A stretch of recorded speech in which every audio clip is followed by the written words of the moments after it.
The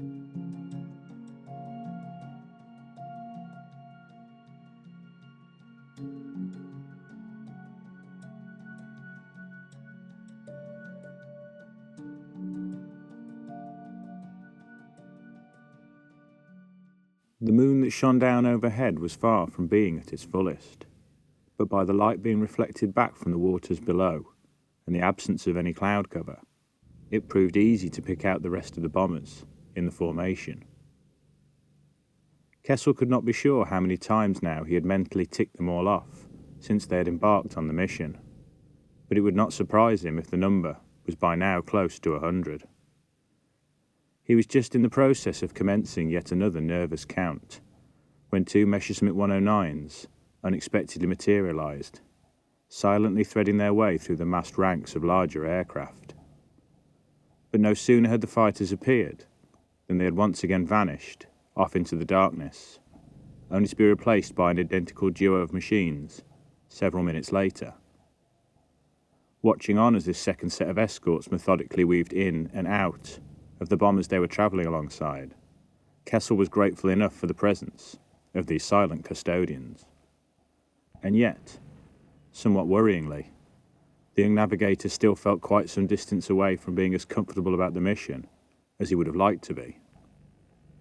Like every other airman who was part of this evening's sortie across the Channel, he was painfully aware of the stories that had recently started to circulate around the squadron. Allegations of whole bomber formations that had disappeared into thin air mid-mission, not a single German flyer or aircraft returning home to tell the tale of what had transpired in the skies over enemy territory. And then there were the rumours of the lone fighter pilot, who had crash-landed, having limped back into his airbase in France, staggering from his cockpit and babbling nonsensically about a new British wonder weapon, before he was taken firmly hold of by several sentries and hurriedly bundled away. Kessel and the rest of his flight crew had been sufficiently disturbed by the tales to persuade their pilot to raise the matter with Major Bauer, the squadron commander. Voller had returned from that meeting with an assurance there was no truth in the rumours, none of which could be traced back to anybody who had actually witnessed anything firsthand. Instead, the Major had been keen to point out the threat posed by the enemy's Spitfires and Hurricanes, which were far more tangible danger to them than the products of this idle gossip and rumour. But the detailing of such an increased number of fighters to protect the mission had only served to fuel even further anxiety from those ordered to undertake it. If the decision to double their escorts had been intended to reassure already nervous bomber crews, it had in fact resulted in quite the opposite effect. Finally, the young airman's persistent counting and muttering to himself had proven too much for Voller, who was seated alongside him at the bomber's controls. With a stern rebuke, Kessel found himself ordered to take up his reserve position at the forward machine gun, where he could continue to obsess and muse to himself at length, without serving as a distraction for the rest of the crew. With a sheepish apology, the navigator unbuckled himself and duly moved forwards to the front of the aircraft, where the MG-15 jutted out through the bomber's gaping glass cockpit. No sooner had he done so, gently lowering himself onto his stomach and checking the weapon was in working order, when the radio headphones he was wearing over his ears had unexpectedly come to life. Some distance away, out on the starboard side of the Staffel, one of the fighter pilots flying there had reported seeing a bright light, travelling parallel to their formation. From its speed and intensity, it did not appear to be either a ship moving on the sea below, or another aircraft, and so he had requested permission to break away and investigate. The bomber crews had listened on to the brief back and forth that ensued between the fighter pilots escorting them before an agreement had finally been reached. Then they continued to fly onwards, each passing minute now seeming to stretch out into an hour, as they silently waited for any news as to what the unknown contact may be. Suddenly, there was a brief but intense fountain of light off to their right-hand side. There was a moment of silence before the airwaves now filled with the questioning voices of the rest of the fighter escorts. As several more Messerschmitts instinctively peeled off to investigate, an order came through for the bomber crews to ready their defences. In each of the Heinkel's that were hurtling through the night alongside one another, The men inside hurriedly manoeuvred themselves into their firing positions, peering out keenly into the darkness for any sign of the enemy. Lying down in his exposed position at the extreme front of his aircraft, Kessel watched on in growing horror as a series of explosions now commenced, a gruesome fireworks show playing out at the far right side of the formation. The chatter in his ears was growing progressively more urgent now, offering a grisly commentary of surnames of the pilots who were being systematically knocked down out of the sky. Behind him, Voller was barking out orders in an effort to marshal his terrified aircrew, ordering them to fire on any target they didn't recognise, reassuring them they would not meet the fate of their fallen comrades. Moments later, there was another dazzling explosion off their starboard wing, much brighter this time.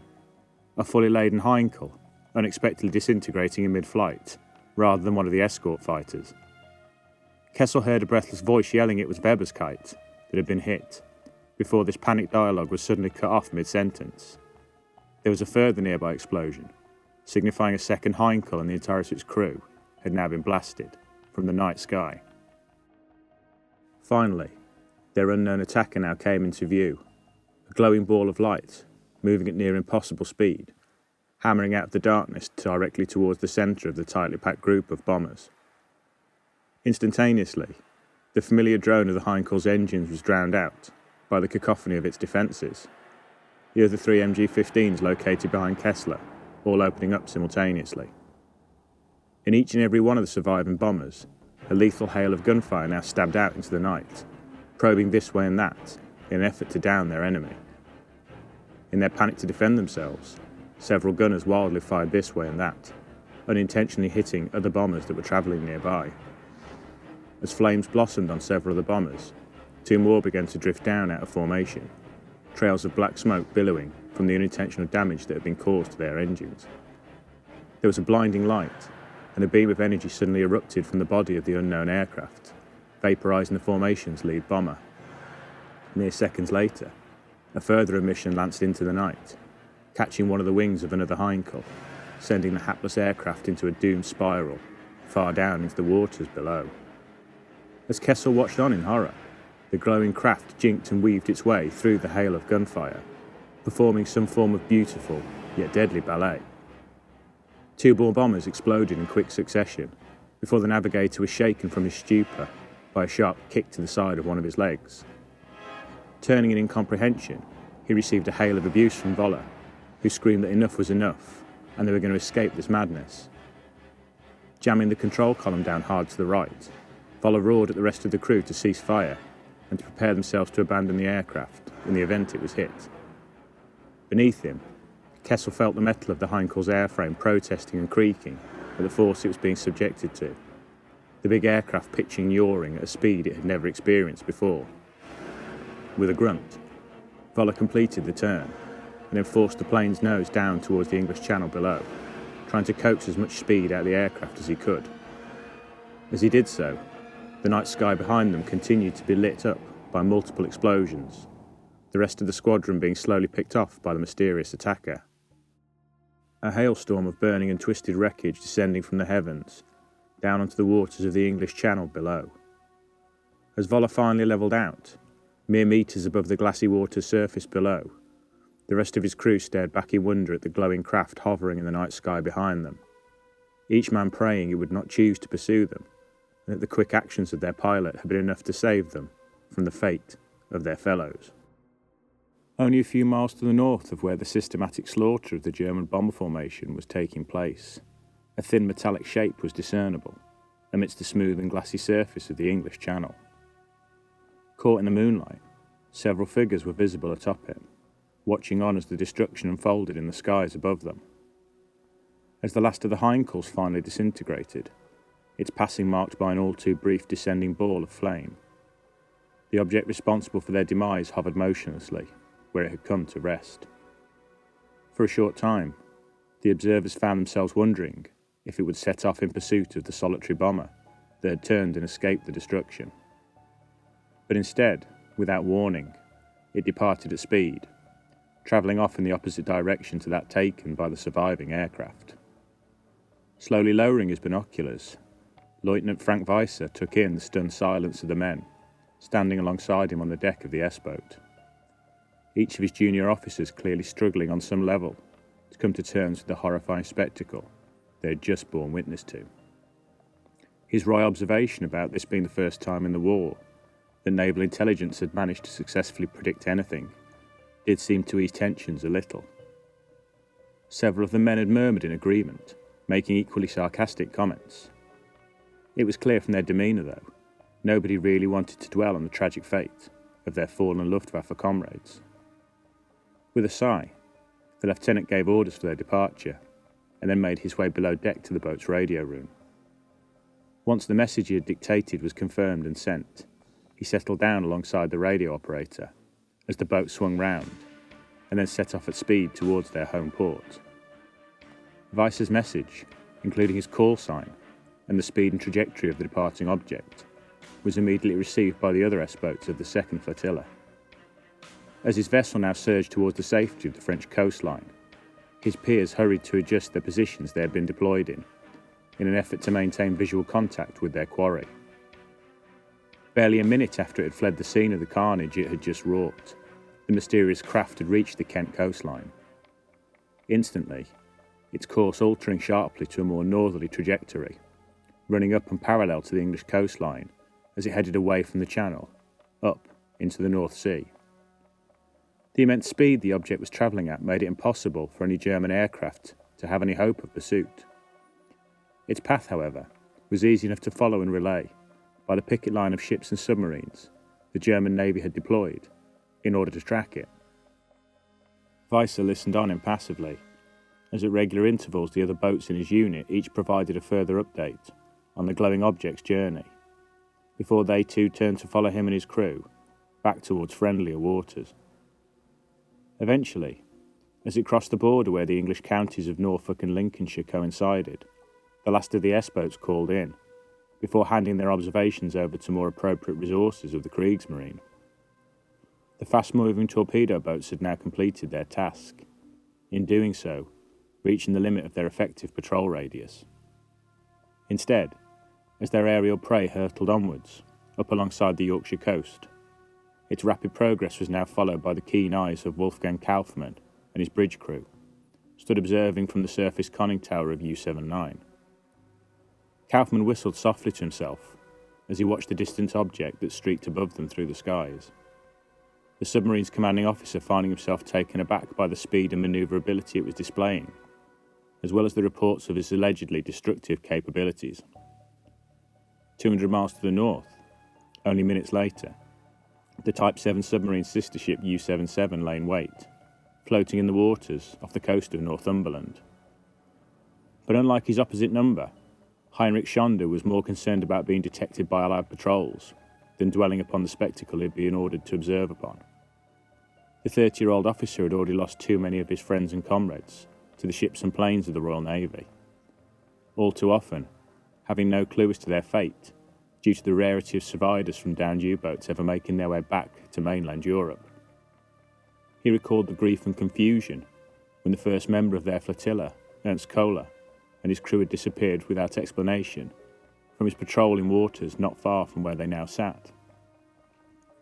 But such awful feelings had now long been eclipsed by the numbness of having lost so many more of his comrades. Schonder's task now complete, he was quick to order the requisite radio message be transmitted, before barking orders for the ship to submerge and head away from the coast, back towards their allocated patrol box. Having travelled almost the length of the entire United Kingdom in little more than 10 minutes, the glowing object's immense speed now began to lessen somewhat. Gradually, it began to slow itself down to a far more sedate pace as it progressed up and along the East Lothian coastline. With its final destination now in sight, as its speed began to decrease, so too did its height. The unearthly craft gradually descending down from view, finally disappearing altogether amongst the scattered buildings of a remote RAF base that was situated there. Its masters had assumed that the remote nature of this far northerly outpost, combined with a total ban on any radio transmissions, would provide adequate anonymity. Yet they had not reckoned on the stubborn and tenacious nature of their opponents. The Air Force and Navy arms of the German military working together in a rare show of unity, in an effort to decipher the origins of the seemingly invincible weapon their enemy had deployed against them. After dispatching several bomber formations into what can only have been their certain deaths, their efforts to track this mysterious craft had now paid off. As the machine was once again secreted away by those who were controlling it, efforts to steal it away were now well in hand. U-21 was nowhere near as advanced as the newest submarines deployed along the German picket line that evening. But what her crew lacked in technology, they more than made up for with experience and tenacity, and it was she that had been selected to track the final moments of their enemy's journey home. Feeling confident with the apparent lack of naval activity in the area, Lothar Gruner smiled to himself as he lowered his binoculars.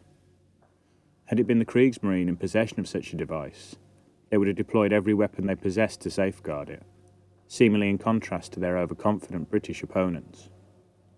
Having assured his lookouts were all briefed on how important their role was in this endeavour, he whistled down the conning tower, the signal for their passengers to hasten their departure. Up along the bow, a hatch was slowly and deliberately opened, in order to ensure it made no unnecessary noise. Moments later, two of his crew then silently clambered up onto the deck, followed by a quartet of what appeared to be non-military figures, wearing civilian clothing. As he beheld the scruffy appearance of his passengers, Gruner could feel his heart begin to sink a little. On several occasions during their journey across the North Sea, he had advised them of the fate of any German captured by the British who was not wearing uniform.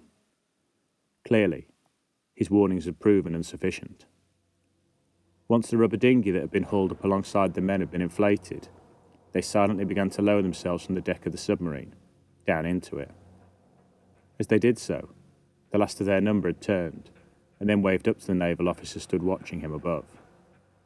Having returned the gesture, Gruner watched on as the dinghy moved off, away from the U-boat, and then began to labour the short distance off towards the waiting Scottish coastline. The first part of the operation was underway. God willing, in a few short hours they would be reunited and on their way back home from this godless place. Ordering his men back down below deck, the lieutenant paused, taking in one last lungful of air before joining them below decks. They would spend the next few hours at periscope depth, waiting for a sign that their mission had proven successful, or otherwise.